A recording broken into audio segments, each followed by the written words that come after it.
1990 کے انتخابات شروع ہوئے تو IJI کے سربراہ نواز شریف نے محترمہ بینظیر بھٹو پہ 3 الزامات لگائے۔ ایک تو یہ کہ وہ گستاخ رسول صلی اللہ علیہ وآلہ وسلم ہیں، ان کو ووٹ نہ دیا جائے، اور دوسرا یہ کہ پیپلز پارٹی کو ووٹ دینا بھارت کی بالادستی کو قبول کرنا ہے، اس لیے دشمن کے ساتھی کو ووٹ نہ دیا جائے۔ تیسرا، نواز شریف اور ان کے تمام ساتھی پیپلز پارٹی کو کرپشن کے الزامات دیتے تھے۔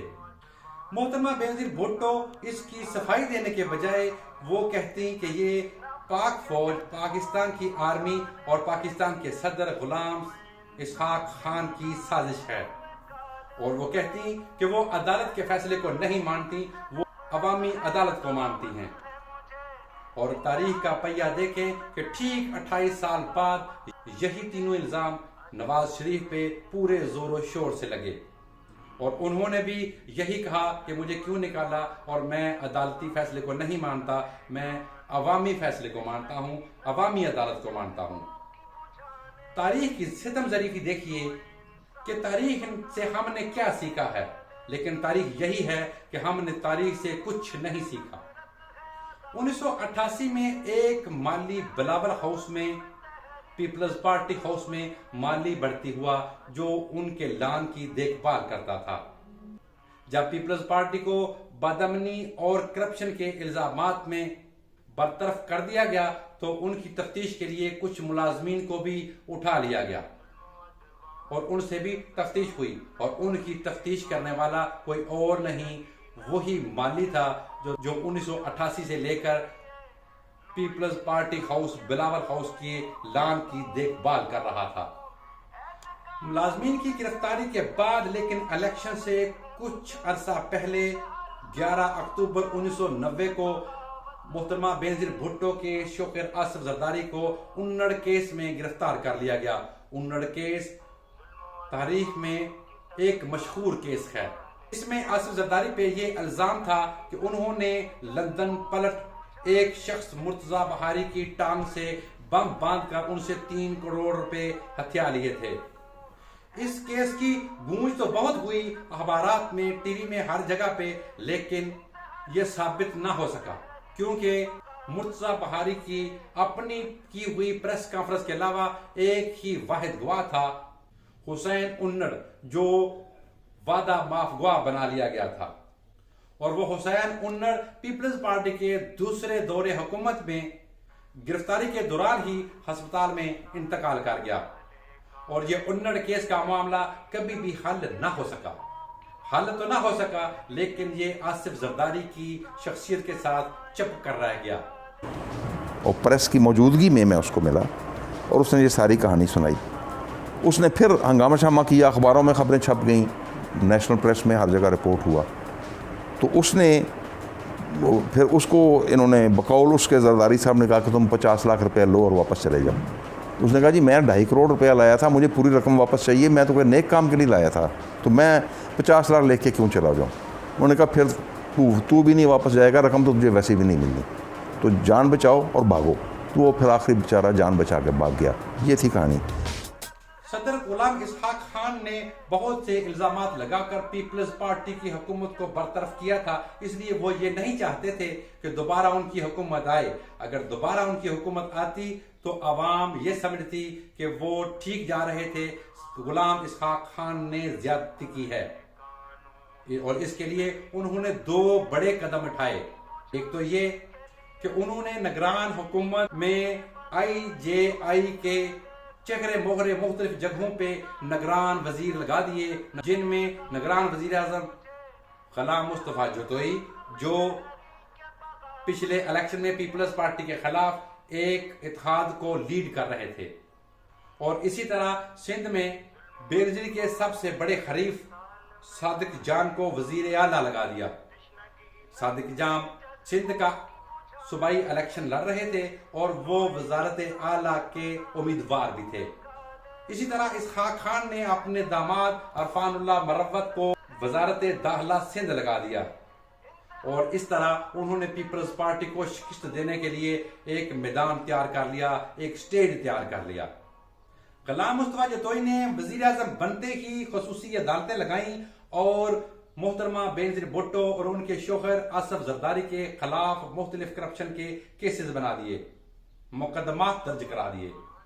ایک طرف یہ نگران حکومت سنبھالے ہوئے تھی اور دوسری طرف وہ مختلف جلسوں میں سٹیجوں پر بیٹھے ہوئے تھے اور یہی بات کرتے تھے کہ ہم کسی بھی طور پر بینظیر بھٹو کو واپس نہیں آنے دیں گے، اور الیکشن کمیشن یہ سب تماشا دیکھ رہا تھا لیکن وہ خاموش تھا۔ دوسرا بڑا قدم انہوں نے یہ کیا کہ chief of army staff general Aslam Mirza Beg کو حکم دیا کہ وہ IJI کی مکمل حمایت کریں اور جہاں ان کو ضرورت ہو وہاں پہ ان کی مدد کی جائے، اور جنرل اسلم مرزا بیگ اس بات کا کئی انٹرویوز میں اعتراف بھی کر چکے ہیں کہ انہوں نے ایسا ہی کیا۔ جو میرا موقف تھا جو آئین اور قانون کے مطابق ہے، میں نے یہ کہا کہ یہ لافل کمانڈ تھا ایک لافل اتھارٹی کے ہاتھوں، غلام اسحاق صاحب میں، اور جب ایک لافل کمانڈ ہو تو وہ جرم نہیں ہوتا۔ لیکن وہ کہتے ہیں کہ یہ سب انہوں نے صدر غلام اسحاق خان کے کہنے پر کیا۔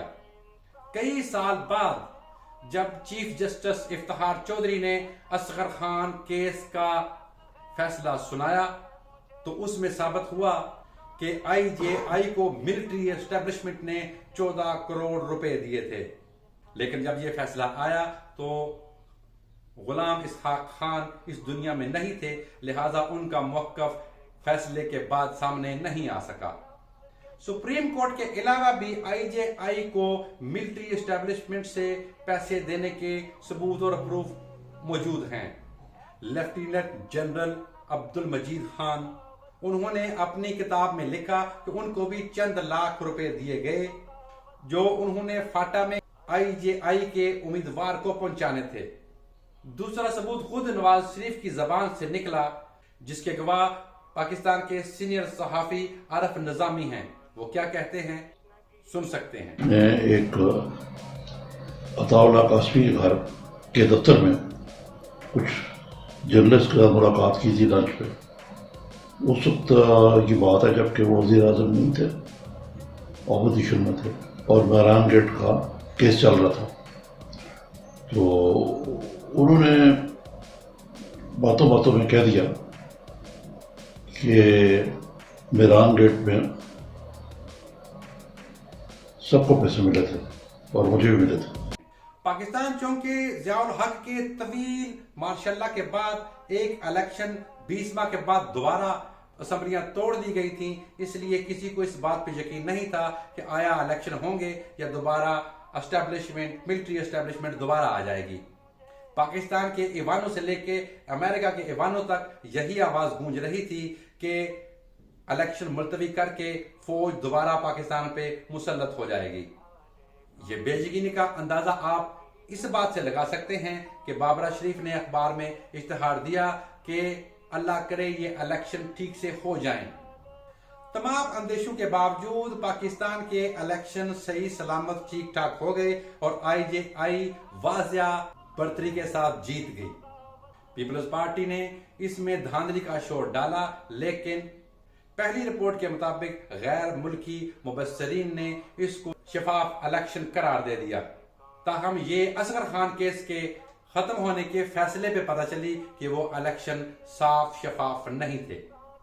IJI کی جیت کے بعد نگران وزیر اعظم غلام مصطفیٰ جتوئی اب اصلی وزیر اعظم پاکستان بننا چاہتے تھے۔ سابق وزیر اعظم جنیجو خان بھی وزارت عظمیٰ کے امیدوار تھے، لیکن IJI کے اجلاس میں نواز شریف کے حق میں ووٹ آیا اور وہ وزیر اعظم منتخب ہو گئے۔ 7 نومبر 1990 کو نواز شریف نے وزارت عظمیٰ کا حلف اٹھا لیا۔ اس تقریب میں 1000 سے زائد مہمانوں نے شرکت کی، لیکن محترمہ بینظیر بھٹو نے اس تقریب کا بائیکاٹ کیا۔ میاں نواز شریف پاکستان کے دوسرے وزیر اعظم تھے جن کا تعلق پنجاب سے تھا، اور یہ اس وقت تک پاکستان کے سب سے کم عمر مرد وزیر اعظم تھے۔ اس وقت ان کی عمر 41 سال تھی، اور یوں میاں نواز شریف کے والد محمد شریف کا خواب بھی پورا ہو گیا جو انہوں نے بھٹو دور میں جب ان کی انڈسٹریز سرکاری تحویل میں لی گئی تھی تو انہوں نے دیکھا تھا، وہ خواب بھی پورا ہو گیا۔ جب نواز شریف نے حکومت سنبھالی تو کراچی اور حیدرآباد میں لاشیں گر رہی تھیں، افغانستان اور بھارت کے بارڈر پر جنگ کے سائے منڈلا رہے تھے، پاکستان کی معیشت اتنی کمزور تھی کہ الائڈ بینک جو اس وقت سرکاری تحویل میں تھا 22 ارب روپے کے خسارے میں تھا، سیمنٹ انڈسٹری بھی سرکاری تحویل میں تھی اور کرپشن کی آماجگاہ بنی ہوئی تھی، وہاں پہ بھی کرپشن چل رہی تھی، وہ بھی خسارے میں جا رہی تھی۔ لیکن میاں نواز شریف نے ان سارے معاملات کے ساتھ نمٹنے کے علاوہ ایک ایسا کام کیا جس کو بہت کم پاکستانی جانتے ہیں۔ نواز شریف نے دنیا کے ایک ایسے خطے میں جہاں لاکھوں سال سے برف جمی ہے وہاں پہ کون سا کام کیا جس سے پاکستان کی معیشت سنبھل گئی اور کافی معاملات حل ہو گئے؟ یہ سب ہم آپ کو اگلی قسط میں دکھائیں گے۔ میں ہوں تنویر احمد چودھری اور آپ دیکھ رہے ہیں سچ جانو۔